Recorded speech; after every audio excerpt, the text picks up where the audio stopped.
Hello. Hi. We're back with a new comic book day edition of Into the West Comics. Guys, it's a great week for new comics. Let's get into some of the stuff that you were checking out this week. I'm going to start with Brother Marcus, a cleanly shaven everyone. Brother Marcus. Looking good. Yes. Thank you. Thank you. Appreciate it. So this week, earlier this year, actually, in April, Dan Didio announced that he was going to become editor and working with Frank Miller and his new company, Frank Miller Presents. And so actually 2 titles came from that company. One was the new Ronin series, which he started back up, and also this guy, Ancient Enemies. This is actually written by Dan Didio of DC fame himself. And it's a 6-issue miniseries, and it's actually very, very solid. It is the basic premise is alien ship crash lands in the Philadelphia metropolitan area. It's a catastrophic event that actually spans even well past Philadelphia, and it causes a chain reaction, both geopolitically, as well as just the overall, like, what does this mean for the bigger world? And so you see an overarching story from different perspectives, which is nice because it not only world builds as you read, but it also gives you, it kind of immerses you into the world. So it follows, you start off by basically following a young woman who is a politician, and she's also a meta human, and she has powers, and she's like, I guess, a superhero, if you want to call her that. And basically, she is a person of influence in one major city that is in charge of building, or has built, another major city. And there's this rivalry between the 2 cities. One's richer and one's poorer. And the poorer city helped build the richer city. And she has a connection to both. She has friendships from both, being a politician and what have you. And so riots and civil unrest are still breaking out and so forth. And while all this is going on, you have the government really just devoting their resources to protecting the crash site, to studying the alien wreckage for technology and whatnot, while at the same time trying to keep other stakeholders who might be interested, like other companies vying for contracts or trying to steal technology. Other countries are interested in as well. And then as the story progresses, you see that there may have been more than one ship that crash land. And so you find basically 2 alien beings with superpowers at odds with each other. And it's really cool because it's basically, it leaves you with seeing that Earth is pretty much a battleground. They're caught in the middle between 2 aliens who have been, alien beings who have been fighting for like a millennia or so. And it's really interesting. Very great art, very good art, very cinematic style, lots of splash pages, very engaging. And it's a 6-issue that's probably going to be pretty good, and as the issues continue. So that was my who's the publisher for that? Frank Miller Presents. Okay, cool. That's Frank Miller's company. So yeah, indie book for this week for me. Okay. Definitely. Hot dog. Hot diggity dog. So, so my first book today is going to be Nocterra, which is a run from Image Comics, which is being written by kind of a dream team of Batman writers and artists, which is Scott Snyder, who wrote the quintessential kind of mid-2000s Batman run, and then Tony S. Daniels, who did a lot of the art during Grant Morrison's run, which was the big arc right before Scott Snyder took over from Grant Morrison. And the 2 of them have created the world of Nocterra, which is a world where everything has gone dark. The world is blacked out, and there are creatures out there. And if you get caught out there for long enough, you become one of these creatures. This past week, maybe 2 weeks ago, the Val one-shot came out, which is the main character. It was actually written by Tony S. Daniels with art by Francis Manapul, who you know from like Flash and things of that nature. But it's really nice. It's a self-contained story, just like a lot of the Image stuff is. And it's a fun world to get into with some of these great writers who do stuff at DC and Marvel and have written comics that you know and love. And you get to see them do characters who aren't Batman and Mhm. aren't Superman and aren't all these guys, and you see their creativity truly shines through on books like this, and it's such a cool world. Starts off a little slow, but once you get into it and all the lore building, and Scott Snyder is out of his mind, and I think that lends super well to this kind of story. And it's just super cool to watch those two put together a story like this of their own without having to be, beholden to Batman's got to be like this, Batman's got to be like this. They're able to make their own characters a lot like Radiant Black with Kyle Higgins and stuff. And just Nocterra is fantastic. And my suggestion to someone who is trying to get into comics, but are like, well, I don't know what I want to read, pick up an Image comic, a number one of an Image comic, see if you like it, read the first couple issues, and then something like Nocterra, you'd love it. It feels like almost like it's not like Stranger Things. The story is different, but it's the same kind of vibe. It's a fantasy world where things are going kooky and people are having to deal with it. It's action packed. It's dark, fun. Right? It's much darker. Yeah, it's way more intense. But I think that would be a great comic for people to get into and to get started with comics. And it's the kind of thing that I go, I'd like to see that in a movie. I'd like to see a TV show of that. I'd like to see a well paid for one and well budgeted one, but not one that, they actually are writing one, and they are as they should, because it's fantastic early on.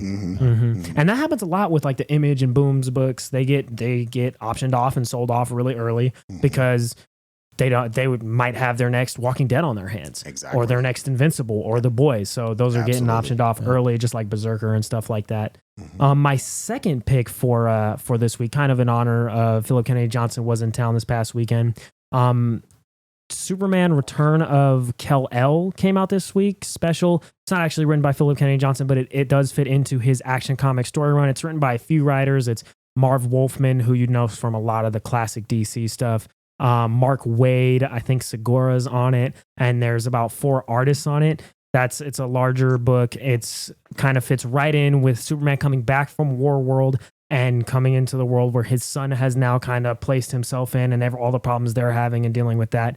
That entire run is incredible. And before Philip Kennedy Johnson took over Superman, I don't know if there is a single Superman Action Comics run that I would have said to someone, you got to read this. If you want to read Superman, you got to read this. I would have said something like Marcus is going to talk about here in a minute, which I think is actually kind of, you could take, it's not technically, it's a prelude to kind of the War World story, the one that Marcus is going to talk about here in a minute. But Philip Kennedy Johnson's run and Tom Taylor's, they fit together well. And Mark Waid's one shot, it's really a fantastic look into the character, what he means to people, and what he does for the world. And I think if you're trying to read a Superman run and you don't want to read like a one shot, you want to get into the world, do Philip Kennedy Johnson's Superman. You will not regret it. It's fantastic. Before we get to Marcus's the trade, I wanted to mention our sponsor, Crafty Comics. The guys were there. We all have stuff we like to show off. Marcus is giggling. From comics and sports cars, original artwork, and even graded comics, the guys at Crafty Comics have you covered. They have all sorts of options to help you show off your stuff, Marcus, without the stress of sending anything away and hoping that it comes back in one piece. I mean, people are moving away from the whole grading process. Marcus could talk for 3 days about that. They have 100% customizable experience.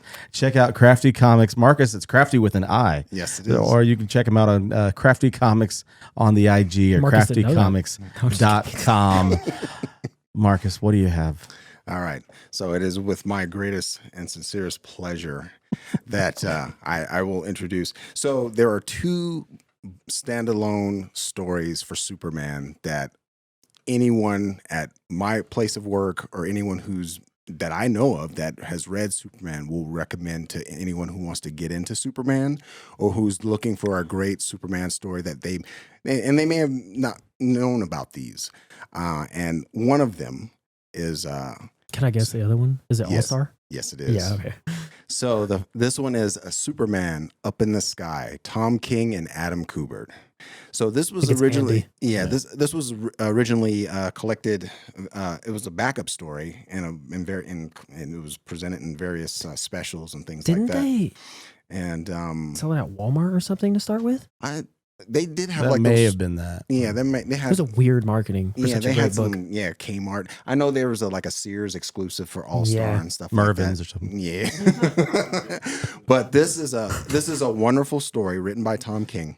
And basically what it is you have a little girl who's disappeared, and there's nothing special about her. Like she's not a daughter of a prominent official or super. She's not going to save the world or Yeah, anything nothing like that. like that. She's she just happens to be, I think she was in a park or something, and she just disappears.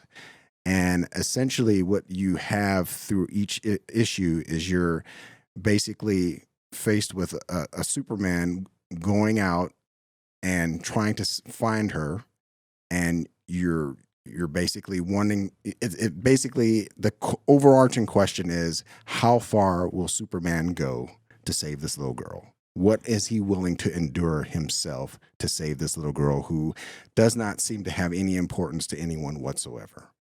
And so you see that journey, and issue by issue, he's going through stuff that's really putting him to his wit's end. It's testing him mentally, it's testing him physically, and everything. And it is just a great. It will hit you in the feels. I'm actually getting kind of choked up just thinking about it right now. So good. And it's mainly because, like, towards the end, without any spoilers, towards the end, there's a conversation that is happening, and the question is asked, to Superman, who would win, Batman or Superman, in a fight? And the response to that, it just gets me all in the feels. It really does. It is a beautiful. Tells you what a great friend Superman is. Yes, to Batman. it just absolutely when I first read it, I had to stop and just. Wow, I had to process it. It really got me emotionally. It's just a beautiful book. And so, yes, this All-Star Superman, those are the top two. The only reason why this one, for me personally, edged All-Star up is because Frank Quitely's artwork. I love it. The doughiness. For that book, I do not like it. I love it. That, I like him in We 3. I like him in the new X-Men stuff that I'm seeing. I like Frank Quitely's artwork for certain things, but for All-Star, I would have loved to have that done by Jim Lee or somebody during that time. But Andy Kubert, I mean, there's some iconic. They really need to make this an absolute. Yeah. There's some iconic the boxing images, match. boxing match, the race, the Flash race. Oh man, just a beautiful, well put together book. So to drop the cherry on top for a question that Marcus posed about the book is, how far will Superman go to save this little girl? Without spoiling anything, the answer is to the end of the universe. Yes. He won't stop at anything. It's Right. incredible. Yes, an incredible testament to his devotion, his convictions. And it's just a beautiful story. It actually is what made me a Tom King fan. I think it might have been my first. I'm trying to think. I think this might have been my first Tom King story that I read. It was this. No. Okay. So Strange Adventures was first, and then this. Nice. And Strange Adventures, it was solid too. And he's just the master of whodunits and things like that. Yeah, anyway. he is. Yeah. So. Some good recommendations. I just want to make like kind of an honorable mention. It happened to be the thing we were talking to the franchise PKJ about the other night, was the Justice Society of America dropped into the start of their new ongoing series. You have to do a little bit of homework. You got to go back and read some of the original Jeff Johns Justice Society stuff to get into it. But so far, so good. I really enjoyed the first issue. So I'm looking forward to that going forward. Guys, good recommendations. Thank you for sharing for tonight. Yeah. And we will talk to you again soon. Stay tuned for more content coming up this weekend or this coming week. More good stuff. Yeah. Have a great night, guys. We'll talk to you soon. Bye. I love you.